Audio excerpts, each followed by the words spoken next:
Well, good morning. We had a great practice this morning. This week has been a lot of fun for our guys. It's been a time of reflection over what our team has been able to accomplish up to this point, but it's also a time of preparation to get ready for a very, very tough regional.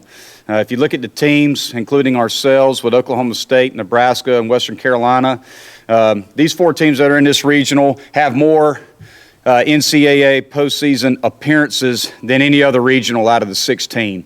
So there's a lot of tradition here this weekend, a lot of programs that have had a lot of success in the postseason, and we're going to have our hands full. But I know that our guys are ready. They're very confident. We're very excited about being able to bring a regional to Clemson. I know our fans are excited, and we're looking for a huge crowd here the whole weekend, pulling for our guys, and just couldn't be more proud of a team. Told them that today at the end of practice. Again, just extremely proud of what our guys have been able to accomplish this year, and but we're ready to go. We're excited about the opportunity, and we'll see what happens. Coach, how well does playing in a tournament like the ACC get you prepared for going into the regional? Well, the big message I tried to send to the team after the ACC tournament is we're not going to face a tougher regional, super regional than we did in the ACC tournament. We had to get through Virginia, who is a very, very good team, the defending national champion, starting pitcher in Connor Jones, who is a potential first-round draft pick. We beat Louisville. Louisville, in my opinion, is the most talented team in the country. They have a lot of guys on that roster that are going to go in the top 2 to 3 rounds of the draft. So Wake Forest is a team that played very well in the tournament. It's a postseason team. And Florida State's hosting a regional. We all know how good Florida State is. So, we've been through a very challenging season. The ACC tournament was very challenging for us. But our guys have played their best baseball down the stretch here, and we've gotten hot at the right time. And we need to carry all that momentum that we've created for ourselves at the end of the year and all that confidence based on how well we've played to put ourselves in this position. We got to carry that into this weekend. Coach, you're facing Western Carolina for a third time this year. I know it's different playing in the NCAAs than when you played the midweek from the standpoint of starting pitching and so forth, but what are some of the positives, what are some of the negatives of you having seen them and then having seen you and that kind of thing? Well, the positives is we have a little better feel for their lineup and their pitching because we've seen a lot of their guys. The negatives is they played really well against us. We had our hands full trying to win both ball games. We had to come from behind at their place, and they stormed back at the end of the ball game up there in Cullowhee when we played them early in the year. And here, we were very, very fortunate to beat them. They were ahead for a majority of that game. They've got a good team. It's a tough lineup. It's a team that puts together really good at-bats. They're very well coached. They do a number of different things. They'll run on you. They'll take advantage of you if pitchers aren't quick to the plate. If you got to do a good job of shutting down the running game. They'll sit in patterns and look for certain things out of your pitchers. They do a good job offensively and pitching-wise. The Salmons kid that's throwing against us has been a horse for them. He's thrown almost 100 innings. He's got a lot of strikeouts. He's a power arm. He's very, very good. He's a guy that has had a big workload for them this year, and he's carried them on their backs. He's a tough one, and he throws with the wrong hand. He's left-handed. So anytime you're facing a lefty with a good fastball and a good breaking ball, it can make it tough on you. So we've got our hands full. Is this also a good chance to show off this facility now that everything is done and kind of show it off nationally? Well, there's no doubt about it. I mean, it definitely helps in recruiting as well, and it helps with the Clemson brand. Everybody knows about Clemson baseball, but for the folks to get a chance to watch it on television, and it gives some exposure to our facilities, to our playing field, to the teams that are here, to our team, our program, to our fan base. If you're watching on television and you see, 6,000-7,000 plus people in this stadium and the beautiful facility we have, it only helps our program. So absolutely, it's a positive for us to be on display this weekend. Monty, you've had so much success over the past couple of years at the college in the postseason. Is there something that you do differently in the postseason, coaching-wise, just managing pitching staffs, managing time off? Is there something that you could kind of bottle up and bring here with the success you've had over the last 2 years at college? I think the big thing is is trying to teach our guys to play confident, to be comfortable being themselves. I think sometimes as coaches, we try to turn guys into something they're not and try to overcoach them. And I try not to do that. I try to look at a player individually and find what does he do best and try to get that out of him. And I don't harp on the weaknesses of the team, the weaknesses of the player. I try to harp on the strengths. What do we do well? And there's a lot of things when you look at a team and individuals that you can pick apart a player. You could talk about he doesn't run that great, he doesn't throw that great, he doesn't field that great, but this guy really can hit. This guy can really get on base, or this guy can run the bases. This is what he does well individually, and we try to really accentuate that when we're coaching that player. This is what you do well. These are the things you got to work on to get better, but these are the things you do well, and try to get that player to understand his value. I think if a player feels valuable to you as a coach, he's going to play hard for you and do everything he can to use his role to help his team win. And that's what we try to do, just try to teach the players to be selfless, to play together, how to deal with frustration and failure is a big part of it, and how to deal with big-time baseball in the postseason. Why are you here? You're here for what you did in the regular season throughout the conference tournament. You don't need to change. You don't need to try to do anything differently. If anything, enjoy it. We've been working since August to get in this position. So enjoy it while you're here. Enjoy playing. When you cross those white lines, you got to treat it like a playground. Go out there and play and enjoy playing in front of your home crowd. And if you do that, if you enjoy it and don't put too much pressure on yourself, you tend to play better and win. So that's the biggest thing we try to do is get guys to appreciate what they have, appreciate who they are, to play for each other, and just try to maximize what I can get out of every guy. I don't know if there's necessarily anything we do differently, but in a nutshell, that's kind of what we do. You haven't had the opportunity to play at home in a regional in your career here. What does it mean to you to be able to host the regional here at Clemson, which is why you obviously came here in the first place? Yeah, I think that's what everyone comes to Clemson for, is for this opportunity right here. And like Coach said before, we've been working since August, for this moment, and got to keep having fun with it. All these guys right here been working hard each and every day. It's so fun taking the field with these guys, and we're all excited about this opportunity and how this game's going to be at 7 o'clock tomorrow night. And we're excited to compete and play our hardest, and hopefully come out on top. Chris, when we think back to the trips to Nashville and then to California last year, was there an added stress level? Does it feel any different this week since you are coming off an ACC tournament? What lessons have you learned from the last couple of years to have more success in the regional? This group is way more relaxed. There's no doubt about that. This team's been relaxed since day one. And even through the tough times this year, we've all kept focused on what we had to do and our goals and staying trusting with each other. And it's a lot different staying here. Flying out to California, going to Tennessee the first year.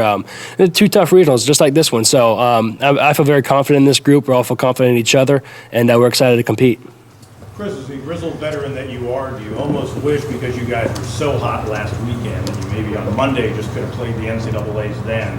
Because maybe this gap, plays in the mind at times, having a gap between the tournament and now playing the NCAA. I don't think this gap will have an effect on our team. We stay focused day in and day out no matter what we're doing. Even on the off days, we're engaged in what we have and our goals. And that's something that we take pride in. We stay with the process. We trust it. And even through the tough times, like I said before in this year, things didn't really go our way, but we still play with the process. And, I think these guys will take the field each and every day, 7 days a week. So, yeah, we wouldn't mind playing that game on Monday, but we don't mind waiting 4 days either. So we're excited to play like the rest of these teams are, and it should be an exciting time.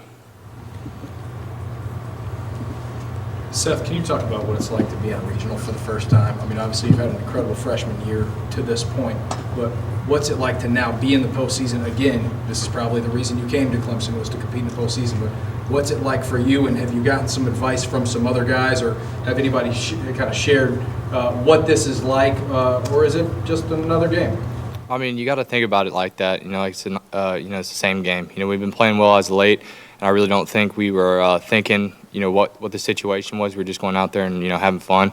Obviously, being a freshman and stuff and being able to experience this is just a blessing. Obviously, being a high schooler last year, I was watching, the regionals and all that stuff, super regionals, and obviously Omaha as it went through every game. And, to actually be here and be a part of that is just an incredible feeling. And obviously I lean towards, the upperclassmen, for advice and just, goofing off and having fun, and just staying loose, like Oki. Oki's one of the biggest guys I lean on for that kind of advice. He's really upbeat, funny guy, and just keeps the team loose, and, he's a great captain. For Chris or Pat, just moving into the new facility this year, I mean, what's been the difference when maybe last year you're looking at that project thinking now you want to be in there? I mean, what's this spring like been for you too? I think for us, last year being a little bit crammed up in Jervey, and this year is a little bit different. Is that we can go to the baseball facility and kind of enjoy being a team and have a little bit more bonding. We got a ping pong table in there, watch TV in there.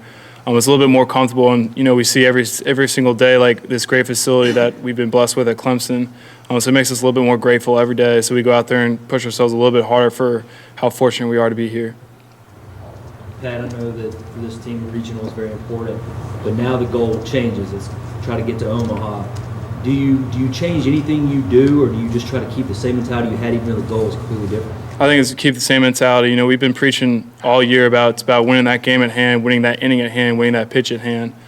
So I think the big thing about our team, and I think what we do really well at even right now, is focusing just on Friday night, focusing on that first pitch on Friday night, doing everything you can to be prepared to win game one, and not looking ahead. I think that's something we do really well. I think that's one of the reasons we've been so successful, especially late in the season. You both started and come out of the bullpen for the majority of the season, but might continue to do so in the postseason. But how hard has that been for you mentally to be able to come out as a starter and come out of the pen? Mentally, you just got to prepare yourself every day. Whatever coach tells you, you got to have a lot of trust in what he says, and you just got to do your best to fulfill what he wants you to do. He makes the decisions, and I'm just there to mentally give myself whatever I got to do in order to help my team win every day. Coach, I know you talked earlier about the benefits of playing at home, playing in front of the home folks, but it's one of the benefits, whereas in a lot of NCAA events, even the number one seed goes to an unfamiliar arena or that kind of thing, there's a wow factor. Does it just help that everything's just so normal and the whole wow factor for your team isn't there because you've already played, however many games here already this year? Is that for me or for Chris? I think that anytime you can play at home, it's an advantage, and it's definitely a wow factor because you're hosting a regional. I mean, we're a national seed, so it's definitely a wow factor when you get to host a regional. There's no question about it. There's a difference between playing at home in a regional and going on the road. So when you've got all the people that we're going to have in here Friday night in purple and orange pulling for our club, making this one of the best atmospheres in all of college baseball, and they're here to pull for our players. I think that's a big factor. That's the home field advantage that we all talk about. It's that comfort zone of being able to play at home. But on the other side of that, the fact that the hitters are all familiar with the hitting background, the pitchers are familiar with the mound. You see what I'm saying? Maybe there's an advantage in the fact that it's really kind of normal from that respect.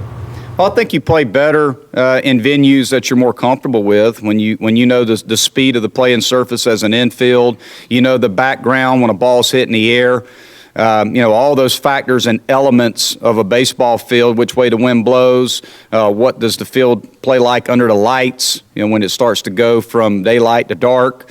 All those things I think are important to understand, and I can promise you that in the 3 practices besides ours today, that's one thing that the other 3 teams are going to be looking at is how does the ball play off the wall, what does the ball look like in the air, what's the speed of the infield, what's the ball do on a bunt, does it hug the line, does it roll foul, all those things are going to be important in terms of the elements of the ballpark that you're familiar with or you're not. So yeah, I think it's an advantage when you can play in your home ballpark. We practice here and play here, so we're more comfortable here.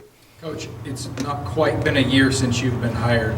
A year ago, or not quite a year ago, when you took this job, did you picture yourself sitting here with this group, ready to host the regional and kind of the road to Omaha beginning here in Clemson? I'll be honest with you, I don't look at it like that. I really don't look at, I promise you, I don't look at the end result. I never, I did as a young coach, and I've been severely disappointed. I think when you start talking about Omaha and you start talking about hosting a regional and winning a super regional, and you start talking about the end result so much. Let's win our conference. Let's do this. Let's accomplish all these end result type goals. When you start talking about all that stuff, I think you're going to be disappointed because you're going to hit a tough patch somewhere in the season. If that's been your focus the whole time, your team's going to start to question, can we really do that? Because that's all Coach talks about. I don't really talk about that. My goal has always been to get the most out of my team every single day, to develop them as players and as people, get them to trust in what we do as coaches, get them to trust in each other and play hard and do it together. It's all about trying to get the most out of a team because every year the team is different. Even if you got a lot of guys coming back, you got new guys coming in, you got guys going out into professional baseball and graduation, the chemistry of that team is always different year in and year out. So to me, it's all about trying to get the most out of every single player and our team. That's my job and that's my goal. And this is a byproduct, I think, of that. Of being where we're at is a byproduct of these kids buying in to what we've wanted them to do since day one. They've been extremely coachable. We've had very few distractions. We've had very few issues, and that's because we have great leaders on our ball club who get everybody going in the right direction, and they police themselves. So to me, it's all about just establishing the right kind of culture within the team and within the program, but we had the right kids in place. I think that's a big part of it. When you got a kid like these three, who sit here, it makes my job easier because they buy in, they're really good, and other guys are going to look to them and say, you know what, if Okie and Beer and Crawl and Eli White and et cetera, if they're going to do it and it's important to them, it better be important to us. And when you've got that kind of buy-in factor, then you have success. So to me, I never really thought about that kind of stuff. Again, I can only control today, and I've learned that a long time ago. Only worry about what you can control. And I got to try to get the most out of my team today and get them in a positive state of mind to compete as hard as they can, and that's what we try to worry about. With that being said, how different of a feeling is it for you to be the one that everyone expects to win a regional? The last couple of years you've been able to sneak in. You're not the one that people expect. Is it a different feeling sitting in the dugout as that number one seed, as that national seed? No, not at all. Because at the end of the day, it's a baseball game. I can blot the crowd out and all that stuff and all the elements pretty good because I've coached baseball for quite a while now. And whether it's in front of 500 people or 5,000 people, to me, I just focus on what's going on between the lines, and it's a baseball game. It's going to boil down to execution. We play the baseball. We're not playing Western Carolina. We're playing the baseball. So we got to stay within our approach. We got to understand how they're trying to pitch us. We got to understand what we're doing in certain situations, and that's all I really focus on. I don't focus a tremendous amount of my time on the opposition. I spend a lot of time focusing on my team and what we have to do to try to win this game based on what they're doing. So to me, it doesn't really change a whole lot. And I think our guys will tell you that. I don't change a whole lot based on the elements. Based on whether we're playing in a regional, a Friday night game, a midweek game. I don't really change a whole lot. I try to stay consistent because I want them to be consistent, and that's my biggest approach. Coach, Pat, can you describe the progression of your career from coming in from another program, kind of having to feel like to prove yourself to where you are now? Well, I think the big thing for me is I've really changed my mentality a lot since my freshman year, sophomore year, even this year. A lot of people can look at having 3 different pitching coaches in 3 different years as like kind of a negative, but the way I look at it is I took a positive from all of them, and this year I kind of just let it all blend together, and I really started, buying into this program and buying into what Coach C and Coach Lee and letting the guys behind me do their thing, and just buying into what I was supposed to be doing is, I think, what really set me up for success this year. Coach, you led all Power 5 teams in home runs this season, had 7 home runs in the ACC tournament, nearly double the number that Clemson had last year. Of course, you also proved the ability to put 18 runs on the board against Florida State without hitting home runs. But has that always been a staple of your teams, hitting for power, or does it strictly depend on the personnel you have? I always try to depend on the personnel I have, but I try to maximize, again, what each kid does. I think a lot of coaches don't like their players in practice or in games to try to drive the baseball. As coaches, again, sometimes coaches try to control their players too much and, want you to stay on top of the ball and, hit hard ground balls and line drives. That's the worst thing I think you can tell a player. To me, that's keeping him from being able to do what he can really do. So I don't talk about trying to hit hard ground balls with our players simply because what is the pitcher on the mound trying to do? He's trying to throw a ball at the bottom of the strike zone and get you to hit a ground ball. So I'm not going to tell my guys to try to hit hard ground balls. I'm going to tell them to get a ball up in the zone and take their best swing and drive the baseball. Now, we don't necessarily try to hit home runs, but I certainly like to see the ball go into seats because you cannot defend a home run. So the one thing that our team does really, really well, you look at our team, I think we finished 11th out of 14 teams in the ACC in batting average. We finished 10th out of 14 in ERA, and I may have those backwards. Finished dead last in defense, but we led the league in walks and we led the league in home runs. So when we hit home runs, there's people on base, and you can't defend either. So the big thing we try to preach to our guys is having great offensive approaches and taking their best swing. So that's the biggest thing, and I think that the home runs are it's just a byproduct of taking your best swing. So that's all we really try to do. Given the run you guys made in the ACC tournament, is there anything that you learned about your team in pressure situations that gives you more confidence heading into the NCAAs? Our guys feed off of pressure. I mean, they feed off of it. Our guys embrace pressure. They embrace those situations. And you could see it based on just over the course of this year, how many games have we come from behind and won. Our guys just ultimately, they believe that we will find a way. And we've been very fortunate. We've had some things go our way, but for some reason, this team just believes that whatever the circumstances are, if it's hard on us, that's good. Now, that's good. We like that. If you want to make it hard on us, that's a good thing because our team responds to tough challenges. So, we don't get nervous. We don't get tight. We don't get frustrated in those situations. We just embrace it, and because we've been there time and time again and we've come out on top. It doesn't guarantee it's always going to happen, but our guys feel very comfortable being uncomfortable. You've been around these guys for a while. Kind of along the lines of what Coach said, are you surprised at how well this team has handled adversity this year? There's some things that maybe stand out, and I know, of course, the rain delay stuff on Sunday, but anything about this team that maybe even surprised you in terms of how they stepped up in tough situations? Not really. I have full faith in all my teammates, just like we have full faith in each other. We all stick with the process, like I said beforehand. We have the best coaching staff in the nation, and we all trust what we do. No matter what the circumstances are, up by 4, down by 4, we embrace the situation, and we play as hard as we possibly can. And, that's one thing we do. We take the field, we play loose, we play confident, and we're going to give you everything we got. And that's so fun to do. It's so fun to take the field with these guys each and every day. And like I said before, I'm excited to play with these guys. Thanks, guys. Appreciate it.